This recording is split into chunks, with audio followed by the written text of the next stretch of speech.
board symbol as well. Excellent. Okay, so humanitarianism then. It's a very broad topic, and on the screen you can see just one definition of many, many different types. And if you Google humanitarianism, you will discover that there are many, many different versions of a definition. This is just one example that we've selected. The running themes of humanitarianism are to do with aid and action, as it says. And the aid and action aims to save lives, to alleviate suffering, and then also to maintain human dignity in the aftermath of a crisis, but that has a lot of overlaps with other things as well, such as disasters and emergencies.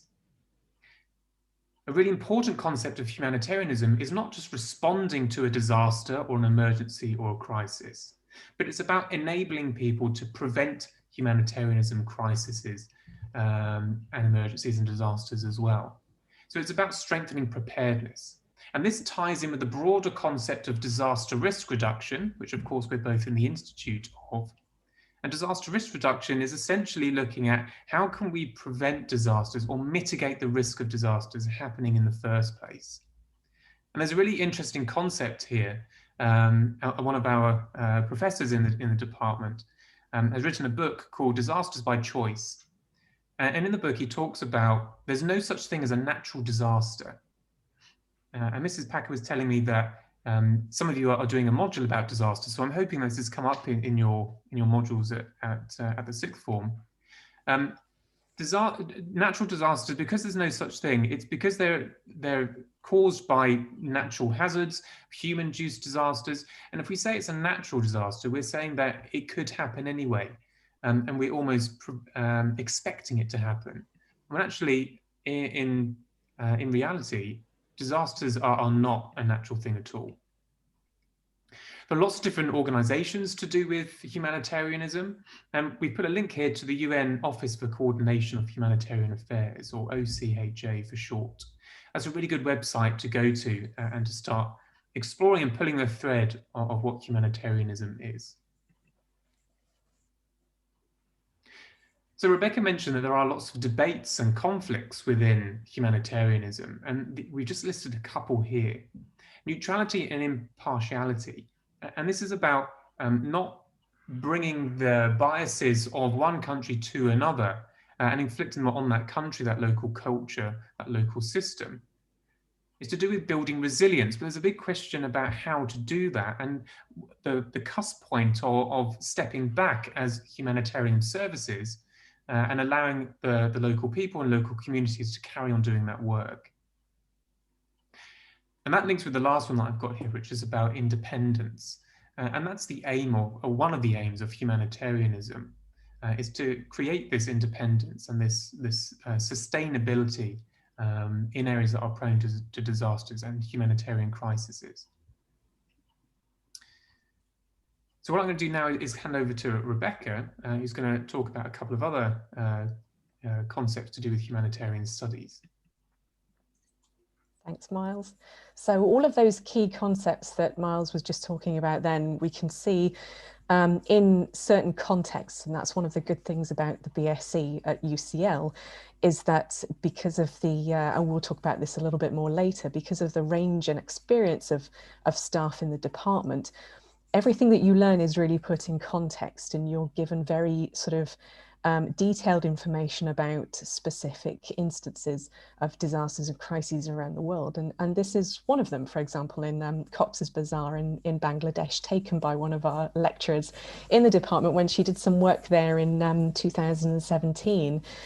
Now, Cox's Bazar, the world's largest refugee settlement, is a prime example of how we need to approach humanitarianism with a very transdisciplinary, multidisciplinary view. And really, when we talk about these terms, transdisciplinary, multidisciplinary, what we're saying is that we just need people from all backgrounds and people from all expertise sectors to be able to come in and help. the beauty of humanitarianism is that it's not just one strict pathway with a very narrow range of people that can help and that can contribute, but actually it's very broad and all-encompassing. And we need people from almost every imaginable background and sector to be able to help to build a bigger holistic picture. So the key emphasis there is on a holistic approach. So in this particular case, we can see elements of shelter, emergency and longer term shelter that's going to be an issue. We need WASH, so water, sanitation and hygiene. We need child protection. We need a gender lens, maybe looking at female vulnerability, thinking about longer term education, thinking about really the sort of political arguments and underflows around all of this as well. What's the long term policy implication of a large refugee settlement, so really we need expertise from everywhere. Engineering, you name it, there's a place for you. So it's very, very broadly inclusive. Hopping on to the next slide. Thank you, Myles. You can see here why we think the BSc in Global Humanitarian Studies at UCL is a great way of getting an appreciation of that multidisciplinary, transdisciplinary approach to humanitarianism. And really in the first column, so multidisciplinary, of course, we take expertise from a range of different fields. The idea is to learn from each other. So everybody's got something to bring to the table and everybody's got something to learn from each other. And the broad range of expertise within the IRDR, our institute at UCL, is that you can bring your own background and your own experiences and chat to each other, learn from each other. We certainly do every day, and it's wonderful because you come away thinking something new, that a completely different perspective that you hadn't even considered. But the staff are fantastic at really being able to set the picture. It's not just theory and concepts, it's really it's all of that just put into real life contexts and applied theory and context, so it makes sense. And it really enables you to analyze these issues from a real world perspective. You can see why we need to study these things. Sector orientated, so again, there's the opportunity to be able to appreciate a wide range of skills that different sectors can bring to humanitarianism.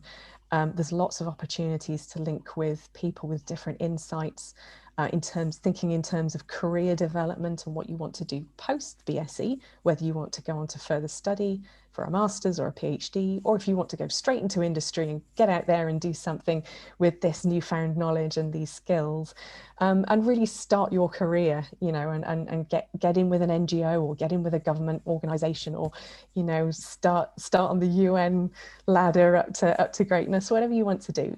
There are multiple support opportunities to be able to link you with industry. And London, of course, is a fantastic environment for that. There's lots of HQs there that will you can access. So the final thing I'll say about this is that you have unusually the opportunity to specialise. So at the bachelor's, at the undergraduate level, you often get the broad range, but the unique thing about this particular degree of study is that you get to specialize very early. So you can have an overview and see what particularly interests you and prove, whether you like something that you didn't think you'd like, but then you also get to then hone on that. So if you want to go on and then develop a specialism in your career or in further study, then you've got the chance to do that quite early. And that can be a real advantage. Thanks, Myles. Great, thanks, Rebekah. So far we have looked at, just touched the surface of what humanitarianism is, and then looked at a case study, as well as a little bit about the course as well. But a question that comes up quite frequently from different presentations that we've done over the last 12 months is, what careers can you go into if you were to do this course? And that is such a big question. And this is just a word cloud that we've put together of some of the few examples of the actual large number of careers that you can go into. Rebekah touched on that the staff in IRDR have a huge amount of broad experience, both in academia and in practice. And one of the real strengths of this department is that the openness and the conversation that you can have with a broad range of different people from academia and practice.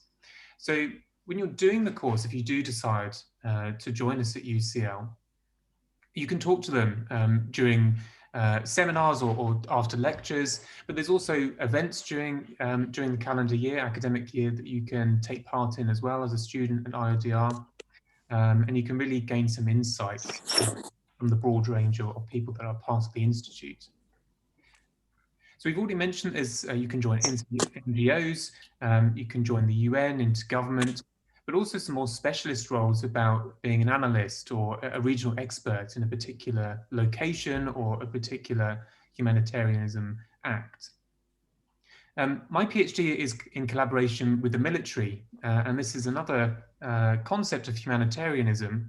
Military services are often associated with conflict, but actually a large part of military operations overseas and in the UK is to do with humanitarianism. And I'm talking about this because we went to the Armed Forces Careers Office and asked them, would this be a course that they would be, you would be interested in if a person applied to one of the armed services? And the answer was absolutely yes. And it would become very relevant towards the end of the selection period, because this is something quite unique. And as Rebekah said, it's quite unusual to be able to do this kind of course at undergraduate level. Up until this point, it was usually you would do this at master's level and begin to specialize in humanitarianism. This course is an opportunity to specialize early, but the way that the course has been structured is you can use it as a springboard to go off into many different directions. So there's an argument to say that it is enabling you to become a generalist in humanitarianism studies as well. Pippa, please could you turn the music off, my lovely? You need to mute yourself. Great, thank you. So the question here then is how do you apply if you want to study the BSc in Global Humanitarian Studies? You apply through UCAS, and the course code is on the screen, and the institution code is on the screen as well. One of the things that you'll need to do, as I'm sure you're very aware of, is to write a personal statement. Now, this is interesting because this is one of very, very few, if not the first, undergraduate level BSc in Global Humanitarianism. And of course, you can have up to 4 or 5 different options. So writing a personal statement, you can write it specifically for this course, if this is what your heart and mind is set on to study this at UCL. But we recognize that you may have other interests as well. So what we've done is put together some guidance about the content of your personal statement that could be applicable to the BSc at UCL, but also to other related disciplines as well, because of course this isn't the only option. There are others, both at UCL and other institutions. So the headlines of that guidance, you need to include why you want to study the course. So whether that's the BSc in Global Humanitarianism or another kind of course that's related. A little bit about you. What are your passions? What are your interests? And what have you done about these interests? So your awareness of certain topics. So do you follow the news? Where do you get your news from? Is it from one particular source, or do you get it from a broad range of sources? And then lastly, your experiences as well. So perhaps you haven't had the opportunity to be involved in an NGO that's specifically focused on humanitarianism. But what we can look at is your approach to different types of work experience. And if you think, again, going back to that concept of holistic perspective of humanitarianism, you need to be able to communicate with people from a diverse background. So working in a shop or being a team player of a certain sport or anything like that, you can draw parallels and identify transferable skills and experiences towards humanitarianism. And if you'd like to know more about a guide or writing a personal statement for this course and other courses as well, this is the web page that you need to go to that's on the screen. So just in the last 2 minutes of our 20-minute presentation, we'd like to say thank you very much for having us. We really enjoyed presenting to you. And if you would like to find out more about what we do at UCL in the Institute for Risk and Disaster Reduction, and also more about the BSc in Global Humanitarian Studies, you can contact our undergraduate admissions tutor, Dr. Baiz Ahmed. There's the email address and the website. But also we have a taster day coming up on the 29th of April, just a few weeks away now, really. This is proving to be a really popular event. So this is the link to the webpage where you can register. And to apply for a place on this taster day, we're asking you to write a 150-word statement about why you'd like to attend that day. That's going to be really helpful for you writing a personal statement, because it's like a little practice about writing for why you want to do a particular course. And if you're selected to go onto the taster day, you get more of an insight into the course and what you might be doing as an undergraduate in Global Humanitarian Studies. So thank you very much once again for listening to us. And in the last 40 seconds, that's good timing, we'd be more than happy to answer any of your questions. Thank you. May I actually kick off with one? Is that okay? I wondered, you know, in the work that you've done, in the studies that you've done, when you are looking into the aftermath of a disaster and the management of that disaster, can you give us some insights into some of the best examples, or one of the best examples you've seen of dealing with that sort of thing, and potentially also the worst, and sort of explain why you feel that way? It's a great question. Rebekah, I have a feeling you'd want to answer that because you've got some real good experiences about this. Okay, that's always a good question. And there are, there's always sort of really good experiences to draw on where it's really impressive, you know, how different organizations work, and always quite sort of tragic sometimes as well to draw on. But it's really the best examples that I can personally say that I've witnessed are when normally in every nation where sort of natural hazards particularly occur, you have a sort of part of the government, a department called the National, usually something generic like the National Disaster Management Organization or agency, something like that. And they're basically there to then kick into action when something happens and coordinate the response effort. And the idea is for that to happen, really that the gold standard is for that to be the nation itself that leads that. In many situations, we find that other big international organizations, not to name names, but you know, a lot of the key players out there, the big international orgs, will come in, and there'll be a bit of a power struggle, and they'll quite often like to take control themselves because they've done it many times before, and they have a system, and they have this sort of pre-built process that they can then just sort of implant into a disaster scenario and then kind of operate from there. But we see conflict when that then tries to sort of integrate into the national system. And really our job as international organizations is to support the national reconstruction, the national recovery effort. Now, in 2019, I went out with my organization to the Bahamas after Hurricane Dorian, and we found a very strong, very quickly spun up national response effort there that then was sort of shadowed by people like the UN that kind of came in around the edges to support that national structure. So it was a kind of system that mirrored each other. So the UN system mirrored the national system. And actually, you know, there's always going to be a little bit of a tug of war here and there, but actually it was a system that worked quite well. And there was no sort of conflict of interests, and there was no taking power off each other. And ultimately, you know, the idea is for that to happen so that when the international organizations leave, there's not a void of knowledge, and there's not a void of expertise. It needs to be, okay, we've propped you up, you're doing a great job, now we're going to get out of your hair kind of situation. So, you know, it's those scenarios, and I would say probably post-Dorian a couple of years ago was a good example of that. But you do obviously see examples where, you know, there's chaos and everybody has their own agenda and their own funding schemes and their own people to answer to. So, you know, it's a lot less coordinated. Thank you. Charlotte, do you have a question? Yeah, hi.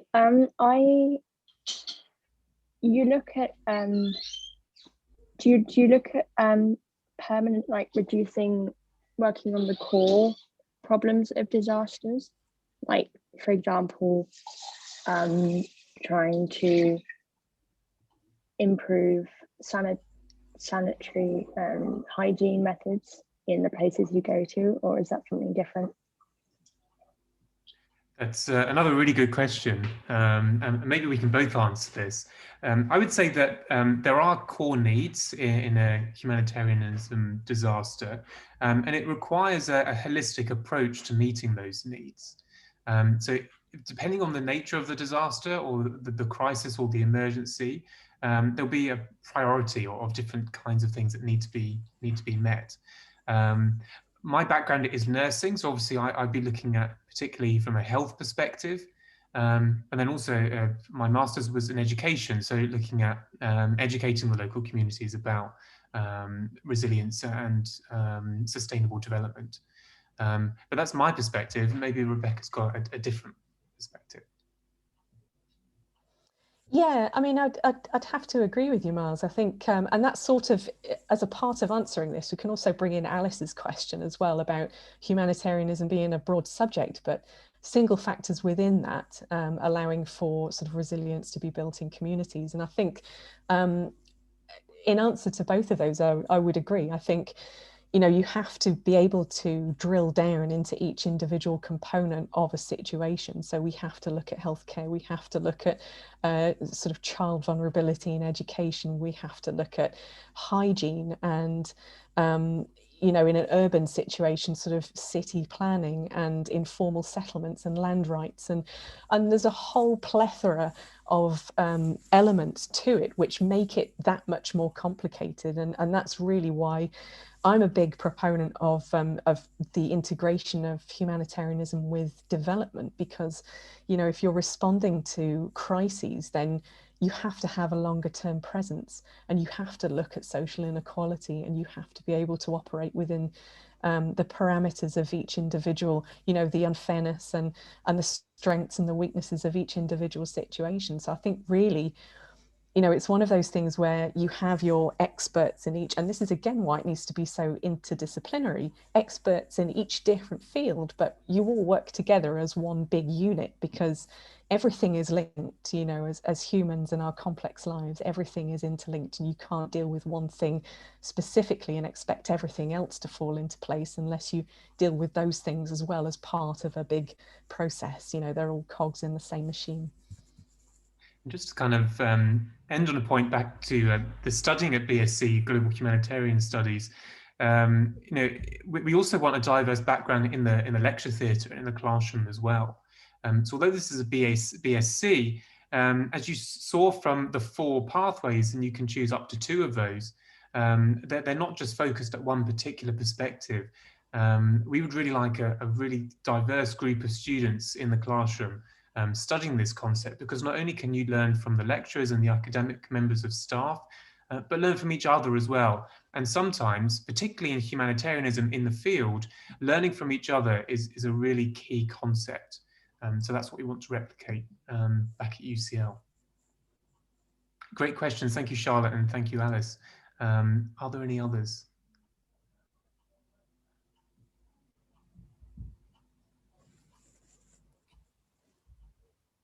Okay, I'm not sure there are. Maybe you want to stay on the call, but I just want to take this opportunity to thank Myles and Rebekah. At the beginning, I was chatting to Myles and saying, you know, from my perspective, I'm really, really excited about some of these new courses that are coming out that are so interdisciplinary and that run down the middle between some of the other sort of really established schools that have been around of education that have been around for years and years, but actually the stuff to be excited about and the stuff to find about new things is right down the middle, and needs to draw from all of those different sectors. So it's really exciting to hear about this course. Thank you for sparing us the time this afternoon.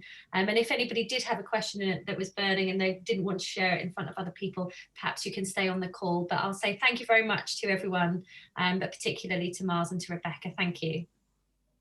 Thanks.